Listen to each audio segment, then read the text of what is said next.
Hello, আমি প্রিয়াঙ্কা, তোমরা দেখছো দ্য প্রিয়ান ফ্রেম। আজকের এই অন্যরকম সাজগোজের কারণ বাড়ির বিপত্তারিণী পুজো। তো অ্যাজ ইউজুয়াল সকালবেলা রেডি হয়ে পুজোর কাজে বসে গেছি। সাথে রয়েছেন অত্যন্ত প্রবীণ দুজন মানুষ, দিদা এবং বড় পিসিমণি।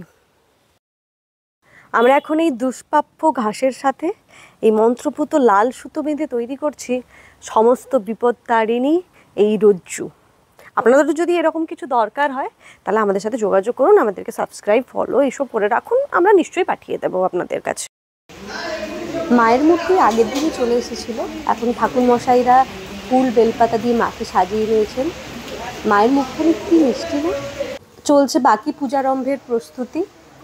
ফুল বেলপাতা আতপ চাল সব গুছিয়ে নিচ্ছেন ঠাকুরমশাইরা। সকাল থেকেই পড়ছিল ঝিরঝিরে বৃষ্টি, আর সেই বৃষ্টি মাথায় করেই কাঁসর ঘণ্টা পুজোর অন্যান্য সামগ্রী নিয়ে আমরা চললাম পুকুর ঘাটের দিকে পুজোর ঘট তোলার জন্য।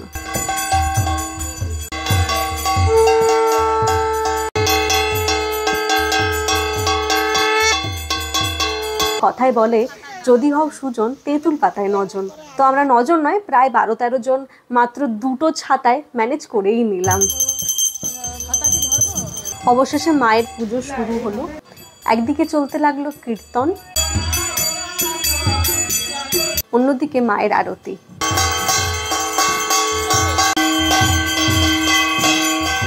অঞ্জলি দেবো বলে না খেয়ে তো আছি, কিন্তু খিদে ভীষণ পাচ্ছে। এদিকে দেখি বাবা কিছুক্ষণ ওখানেই গড়িয়ে নিল, তাই দেখে মায়ের কি হাসি, কিন্তু আমরাও হাসছিলাম। এরপর মাসিমণির সাথে কিছুক্ষণ পিএনপিসি করলাম।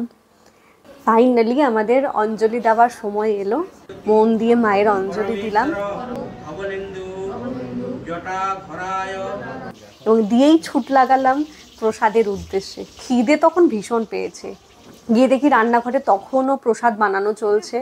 বাড়ির দুজন শেফকেও দেখা গেল রান্নাঘরে, যদিও যেই ক্যামেরা বার করেছি অমনি একজন দৌড় দিয়ে পালালো। তো আমাদের প্রসাদে ছিল খিচুড়ি, পনিরের তরকারি, আলু ভাজা, মিক্স ভেজ, চাটনি এবং পাঁপড়। খেয়ে দিয়ে একটু প্রাণ ফিরে পেলাম মনে হলো। মায়েদের অঞ্জলি দেওয়া তখনও বাকি ছিল।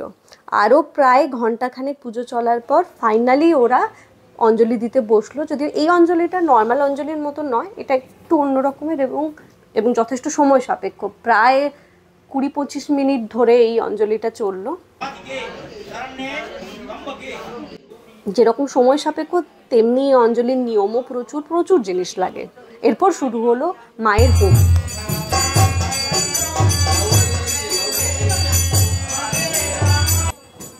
এরপর মায়ের সাষ্টাঙ্গ প্রণাম সেরে শুরু হলো বাতাসা হরিল্লোট। একটা জিনিস ভালোভাবে বুঝলাম, ক্যামেরাম্যানদের ভাগে কিছু জোটে না। অ্যাজ ইউজুয়াল আমিও কিছুই পাইনি, যদিও দেখলাম বাকিটা বেশ ভালোই বাতাসা করিয়েছে। কাকু যেহেতু সংকল্প হয়েছিল, তো সবার অঞ্জলি দেওয়ার পর কাকু বসলো অঞ্জলি দিতে। ফাইনালি বিকেল 4:45টার দিকে পুজো আমাদের শেষ হলো। ভীষণ টায়ার্ড লাগছে, এবার গিয়ে একটু রেস্ট নেব। বাকি দেখা হচ্ছে পরের ভিডিওতে।